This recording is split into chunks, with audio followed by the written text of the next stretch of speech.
우리 비유 말씀 계속 나누고 있는데 예수님이 우리에게 비유로 계속 말씀해주고 있어요. 무엇에 대해서? 천국에 대해서.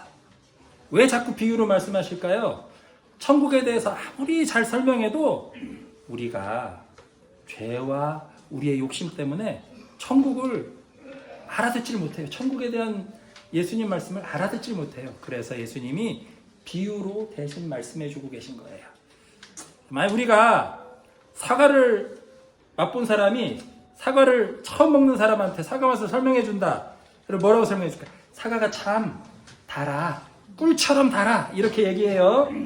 근데 꿀의 단맛하고 사과의 단맛이 같아요? 달라요?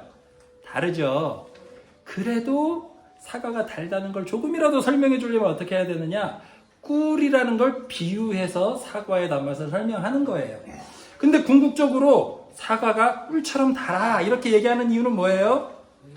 그 사과 한번 먹어봐. 그 사과를 한번 먹어봐 라고 권유하느라고 비유를 드는 거예요. 사과 맛이 꿀맛은 아니잖아요. 자, 예수님이 천국의 맛을 우리에게 알려주기 위해서 7가지 비유를 들어서 천국은 이렇게 좋은 거야. 밭에 감추인 보화처럼 소중한 거야. 자, 이거를 알려주기 위해서 비유를 들어서 말씀하시는 거예요. 자, 여러분, 이 비유를 들었을 때 우리들이 하는 건 뭐냐? 비유가 곧 천국의 맛이 아니라 비유를 통해 우리는 뭘 해야 돼요? 천국을 경험하기 위해서 애를 써야 되는 거예요. 제가 주변 사람들한테 아유 예수 믿어봐요. 예수 믿으면 참 좋아요. 정말 너무너무 행복해요 라고 얘기해도 그 사람들이 예수님을 만나서 경험하기 전까지는 예수님을 만나서 예수님을 믿고 구원받은 기쁨이 뭔지 알 수 있어요? 없어요? 몰라요. 예수 믿는 게 정말 너무 좋아. 세상 돈 버는 것보다 더 좋아. 연애하는 것보다 더 좋아 얘기해도 경험을 해본 적이 없기 때문에 알 수가 없어요. 근데 그렇게라도 자꾸 예수님을 믿고 예수님께 구원받는 게 좋다라고 얘기하면 그 사람들이 어떻게 해요? 관심을 가져요. 아, 예수님 믿는 게 참 좋은 거구나. 나도 한번 믿어봐야지. 이렇게 사람들을 끌어들이기 위해서 비유 말씀이 필요한 거예요. 자, 오늘의 비유는 13장, 마태복음 13장에 나오는 7가지 중에 마지막 비유. 그물에 걸린 물고기의 비유예요. 그물. 자, 우리 예수님 그물로 이렇게 물고기를 잡는 거 딱 하니까 예수님하고 제자들 사이에 뭐가 떠올라요? 제자들을 처음 불렀을 때 예수님이 어디에서 불렀어요? 바닷가에서 물고기 잡는 제자들을 불러서 뭘 삼겠다고 했어요? 사람을 낚는 어부로 만들어주겠다라고 얘기하고 말씀을 하셨어요. 그런데 그 비유가 똑같이 나왔어요. 천국은 물속에 있는 그물과 같아서 그물이 가득 차면 꺼내서 어떻게 한다고요? 좋은 물고기는 한쪽에 남고 나쁜 물고기는 내어버린다라고 말씀하셨어요. 자, 바닷가에 가서 그물을 내린다는 건 뭘까요? 보이지 않는 데에다가 그물을 던지는 사람들. 뭐를 기대하고 그물을 던져요? 물고기가 거기 있을 거라고 기대하고 그물을 던지는 거예요. 보이지는 않지만 무엇을 믿어요? 보이지 않는 바닷속에 뭐가 있는지 알아요. 이 사람들은 믿어요. 물고기가 있다는 걸 믿고 그 물고기를 그물을 던지면 낚을 수 있다. 건질 수 있다는 걸 믿기 때문에 물속에다가 그물을 던지는 거예요. 그 믿음. 자, 우리들은 보이는 것에 지난 설교 시간에도 얘기했죠. 보이는 것과 보이지 않는 것을 둘 다 볼 수 있는 눈이 있어야 된다고. 바닷가 그냥 보면 그게 물고기가 보여요, 안 보여요? 보이지 않아요. 보이지 않지만 그 바닷물 속에 뭐가 있어요, 없어요? 물고기가 있어요, 없어요? 물고기가 있습니다. 보이지 않는 것을 볼 수 있는 사람이 복된 거예요. 자, 우리들이 보이는 것만 쫓아 사는 사람들을 어떻게 얘기하냐면 천박한 삶이라 그래요. 눈에 보이는 돈, 눈에 보이는 권력, 눈에 보이는 소유, 이것만 쫓아가면 사람이 진정한 가치를 발견하지 못하게 돼요. 보이지 않는 것을 쫓는 삶. 뭔 보이지 않아요? 사랑 보여요, 안 보여요? 보이지 않아요. 하나님을 향한 믿음 보여요, 안 보여요? 보이지 않아요. 따뜻한 마음, 부드러운 마음 보이지 않지만 그런 것들이 실제한다는 걸 믿을 때 보이지 않는 것을 쫓아서 사는 삶, 그 삶을 살 수 있어요. 그리고 보이는 것은 어떻게 되느냐? 보였던 것들 나중에 어떻게 될까요? 마지막 날에 영원한 것이 있어요, 없어요? 돈 영원히 지킬 수 있는 사람이 있어요, 없어요? 없어요. 보이는 것들은 사라지게 돼 있어요. 근데 신기하게도 보이지 않는다고 생각했던 것들, 그것은 점점 더 가치를 더해가요.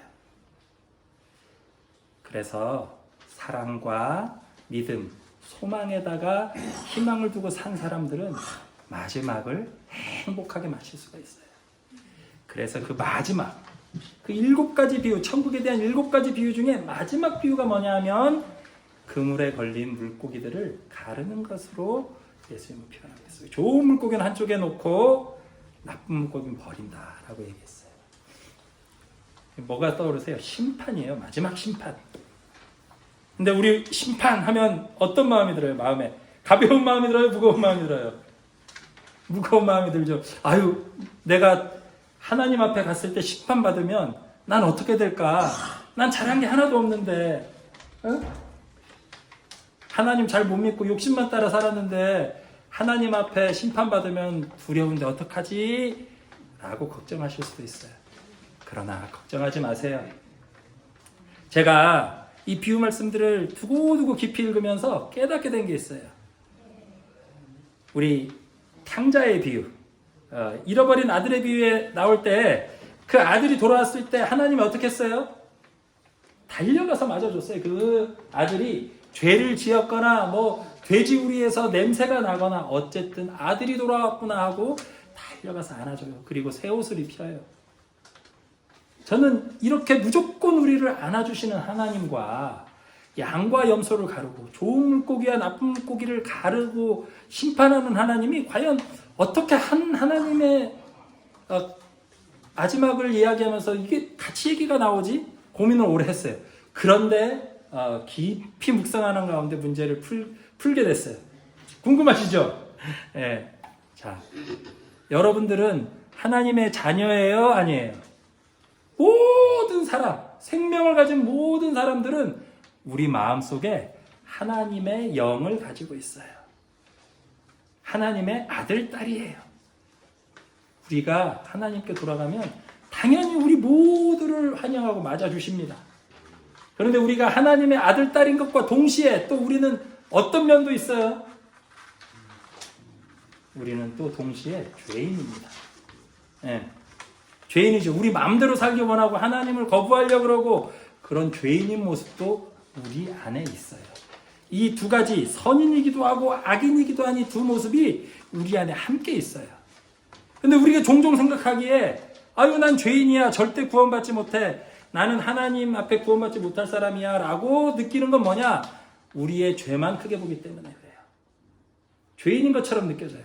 그러나 그 죄인의 모습을 내려놓으면 뭐가 보이느냐?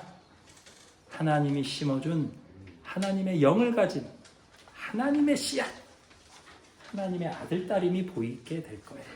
자, 하나님이 악인을 심판한다. 이거는 뭐냐? 우리가 악인이니까 우리를 지옥불에 던지고 풀무불에 던지겠다는 말이 아니라 우리 안에 이 세상 살면서 찌들어진 죄의 모습, 악의 모습, 욕심의 모습을 마지막 날에 걸러내고 정화시키고 어떤 것만 하나님과 함께 영원히 산다고요? 우리가 가지고 있는 하나님 자녀된 모습, 영의 모습, 믿음의 모습을 가지고 하나님과 영원히 함께 살 수 있는 거예요. 그게 우리 마지막 심판의 때의 우리의 모습입니다. 결코 두려워할 일이 아니에요. 우리가 세상에서 돼지우리에 굶으면서 배고프며 아버지를 잃어버리고 고통당하고 살던 탕자가 돌아왔을 때 하나님이 뭘 했느냐? 누더기 옷을 벗기고 오물을 씻어내고 새 옷을 입혔을 거예요. 그렇게 씻겨내고 새 옷을 입히는 과정이 바로 심판입니다. 우리 안에 있는 악한 모습을 걷어내고 더 이상은 악속에 머물지 않게 하고 하나님의 영으로서 하나님과 함께하는 우리 모습을 되찾아서 영원히 하나님과 행복하게 거하는 게 바로 마지막 때 천국의 모습이에요. 그런데 우리가 이 세상 살면서도 천국을 누릴 수 있어요. 어떻게 하면? 죄된 모습을 알아차리고 어떻게? 내려놓고 뭐를 찾아 살면? 하나님이 심어준 씨앗, 영의 모습으로 하나님의 자녀된 모습으로 살면 여기서 바로 천국을 살아요. 여기서 천국을 누리던 사람은 하나님 나라에 하나님 만날 때에 편안하게 심판 없이 주님의 보혈을 의지해서 바로 하나님과 하나 되는 삶을 살 수 있게 됩니다. 저는 죽어보지 않아서 정확히 모르겠어요. 심판을 경험해보지 않아서.